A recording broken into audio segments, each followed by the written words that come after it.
Do you need the clap? Yes, please. Yeah. Clap. Yeah. Smile. Thanks. Oh, I'll do it again. No, I'll do a proper one. Okay, a resounding clap. Yeah, it should be fine. But Don't use that footage. I'll kill you.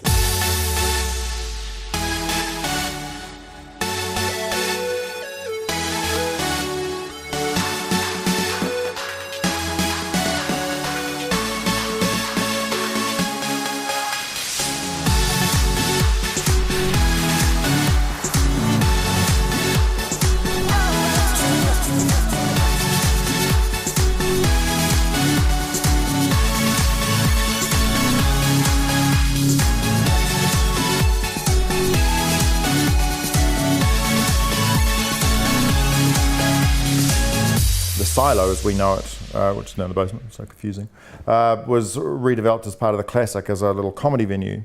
And when they realised they couldn't run two comedy venues for the entire year, it was given to Sharon Duncan to run as a theatre fringe venue. And so we were all still friends there, and we did shows there, and I'd started to work at ATC then, and Sharon ran that theatre for a long time, for I don't know how long, for a couple of years. Sharon left and went on to run Bats Theatre in Wellington and then keep going. And then there's a couple of sort of, I think there are a few of us that refer to as the Dark Ages, sorry to those people who are involved. Sharon Duncan had started it, and Justin and the like had sort of been in there and kept it going, but Shane was the one who actually came in and had a different kind of vision and elevated it into something quite new and distinct and beautiful.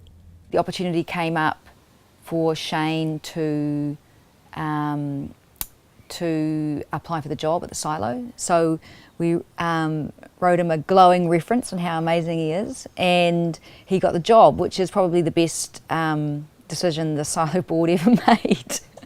There wasn't much going on for a lot of us. You know, trying to break into ATC is you know, a tough proposition for anyone. And like anywhere in the world, there's too many actors. I think there was a level of expectation from it which was met, and what Shane did was he bumped up to the expectation to there. He was going to have a world-class theatre company.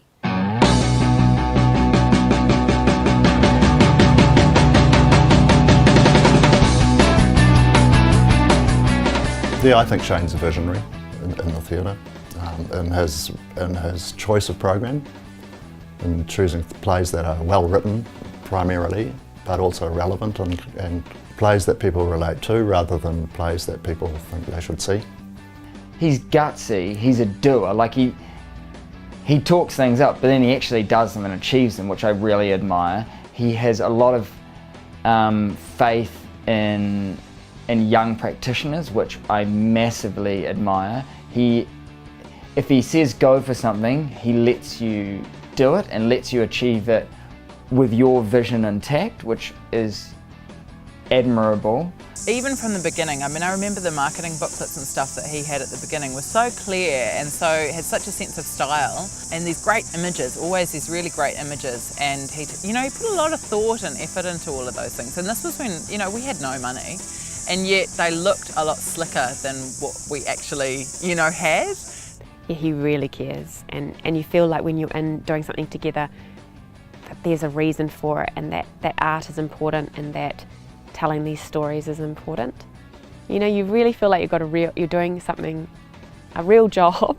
Shane has always been big on bringing the best shows that you'll never see here in New Zealand. You'd have to go over to Broadway to see the show.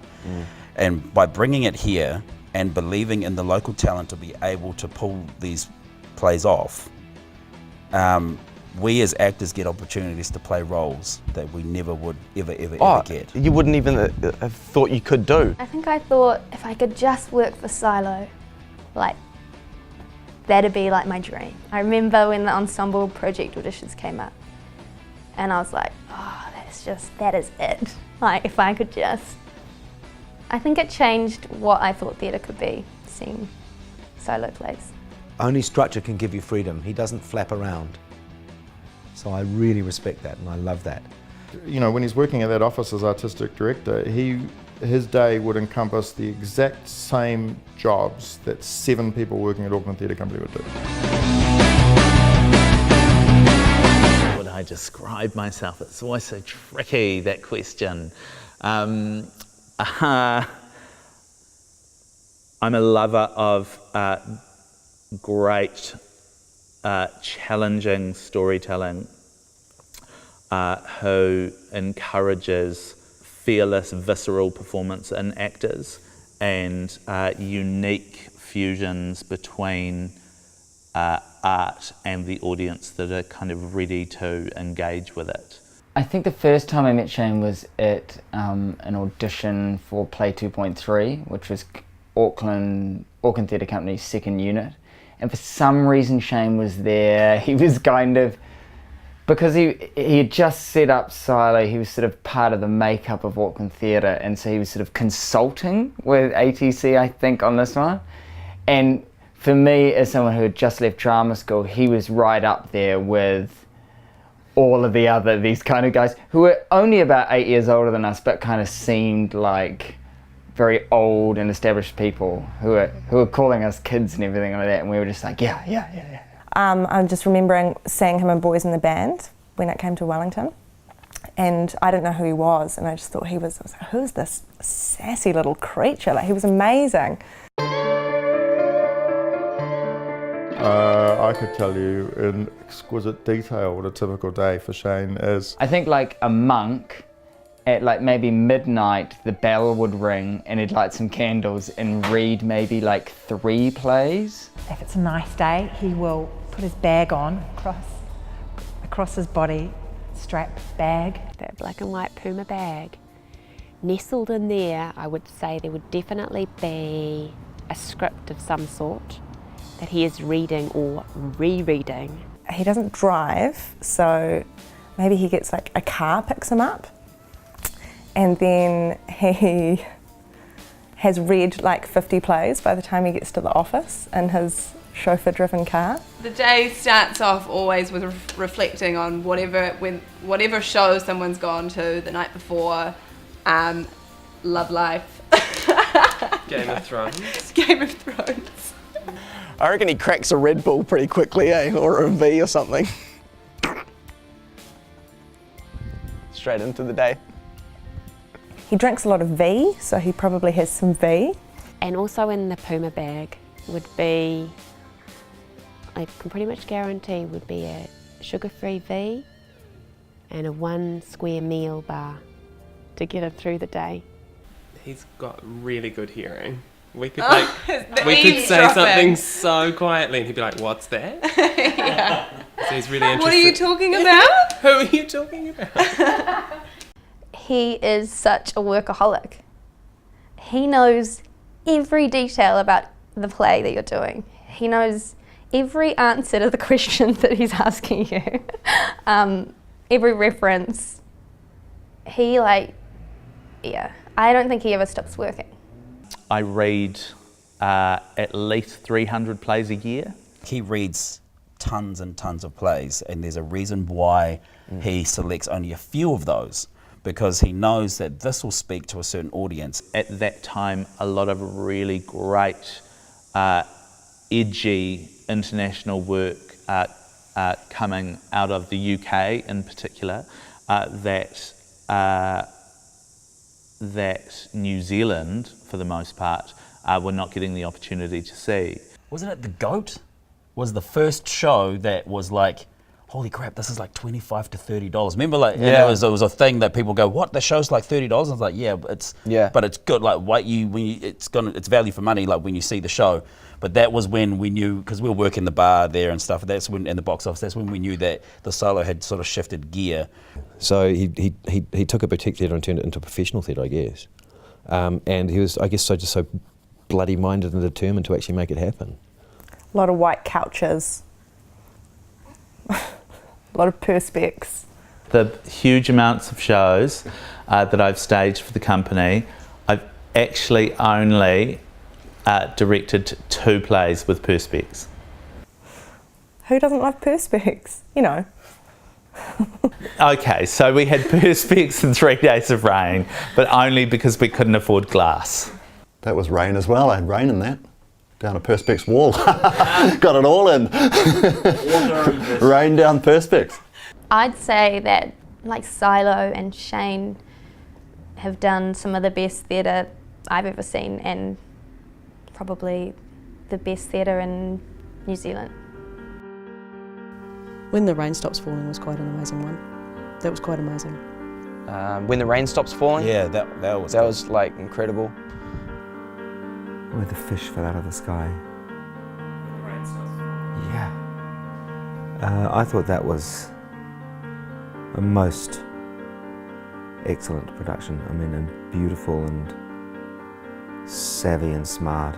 Number one in terms of all of the design elements coming together, and the cast, and everything kind of worked and gelled really well.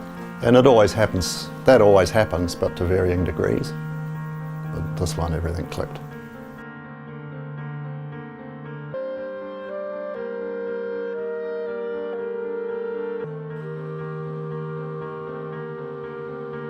Sophie will have her own favourites and her own interesting thing, and there'll be people out there now that none of us know that Sophie's going to discover, and that will become her Mias or her Caroline Bell Booths or her Olivers, or you know, and that's really exciting, and that what they do with it will be awesome and unknowable. And I just hope that, you know, I'm going to rock along to some venue somewhere and watch that and go, wow, we would never have done this, but it's awesome. It's time for a change. I think Shane's done everything anyone possibly could and more in his time there, and turned it into something truly unique, and he has changed the cultural landscape of the city. I'm old-fashioned. I'd love it if what Sharon first laid in the ground was used as some sort of measuring stick. What's that Ngāti Whātua phrase? Walk to the future facing the past. So you keep going, that Sophie be Sophie, and that Sophie brings Sophie's voice to that venue and know that it's hers, and she's, as Simon Prass would say, you've got the part, love. You know, Shane wasn't going to hand that over to someone he didn't trust, but he's trusting her to be brave with it. You know, there's heaps about the Silo brand that, you know, needs to stay the way it is in terms of honouring certain things that I really value in the company as well. So I guess what I'm interested in doing is just kind of keeping it moving forward, keeping it contemporary, making sure that the company can grow and change as the climate changes. If she just took what I've created and continue to roll it out, the company will stagnate, and that great companies evolve because of the fearlessness of their leaders. And you know, she is, to me, a fearless artist, and I would posit with her that she will shift and change and develop in extraordinary ways if she continues to be fearless and ferocious, and you know, as talented as she is. I hope he goes and does other stuff. You know, he's done a lot. He's done a lot for the city, and he's done a lot for the arts industry, and he's done a huge amount of that, and that's cost him time and travel in his whole 20s and 30s. You know, half of his 20s and half of his 30s. It's time that he just was selfish and went and did some cool shit that he wants to do. Maybe earn some money. It gave me opportunities that I otherwise wouldn't have had. The chance to meet people and be part of a community which didn't necessarily exist or wasn't as cohesive as it was under Shane's direction. And you know, for any actor, getting experience is key to moving forward. You know, it gives you hope, it gives you experience, you know, practicing your craft, if that's what you want to call it. Money, you know, it was a gift. It was an absolute gift. I mean, his influence has been massive, yeah. I'm sure it will continue to be as well, because he's not dead. You know. Yeah, R.I.P. And so concludes the eulogy.